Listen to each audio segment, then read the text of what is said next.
4:20. அந்தபடி முந்தின நடக்கைக்குரிய மோசம் போக்கும் இச்சைகளினாலே கெட்டு போகிற பழைய மனுஷரை நீங்கள் களைந்து போட்டு 24 வந்துருங்க. பழைய மனுஷனை களைந்து போட்டு மெய்யான தேவனுடைய சாயலாய் சிருஷ்டிக்கப்பட்ட புதிய மனுஷனை தரித்துக் கொள்ளும். 22, 24 திரும்ப வாசிக்க போறோம். எல்லாரும் சேர்ந்து வாசிக்க போறோம். புரிந்து வாசிங்கள். அந்தபடி முந்தின நடக்கைக்குரிய மோசம் போக்கும் இச்சைகளினாலே கெட்டு போகிற பழைய மனுஷனை நீங்கள் களைந்து போட்டு மெய்யான நீதியிலும் பரிசுத்தத்திலும் தேவனுடைய சாயலாக சிருஷ்டிக்கப்பட்ட புதிய மனுஷனை தரித்துக் கொள்ளுங்கள். கெட்டு போகிற பழைய மனுஷனை களைந்து போட்டு புதிய மனுஷனை, கெட்டு போகிற பழைய மனுஷன் தேவ ஜீவனுக்கு அந்நியன், ஆசீர்வாதத்துக்கு தூரமானவன். அந்த மனுஷனை களைந்து போட்டு you are not that old man. அப்பப்ப பிசாசு வந்து அப்பப்ப பிசாசு வந்து நீங்க கார் ஓட்டிக்கிட்டு இருக்கும் போது குறுக்க 2 பேர் வருவான்.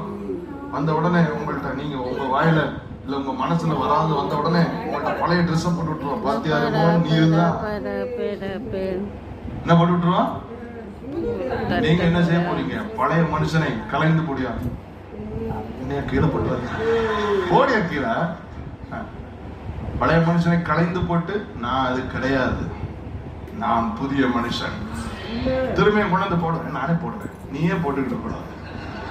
இதெல்லாம் பலர் பண்றாங்க. அதனால இப்ப திரும்ப பிசாசு என்ன, அதுக்காக நான் பிசாசு கிடையாது.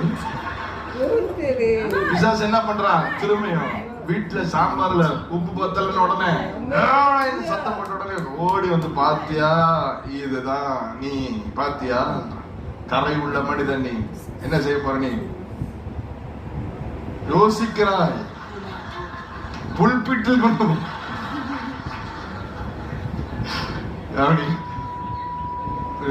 நீங்கள் புரிந்து கொள்ளுங்கள்.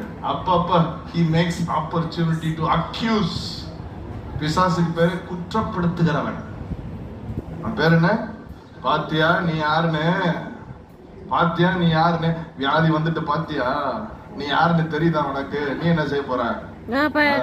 திரும்ப கொண்டு வர. பாத்தியா உனக்கு கடன் வந்துட்டு என்ன செய்ய போற?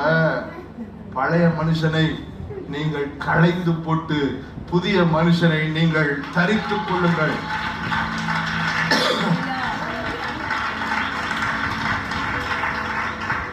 மெய்யான நீதி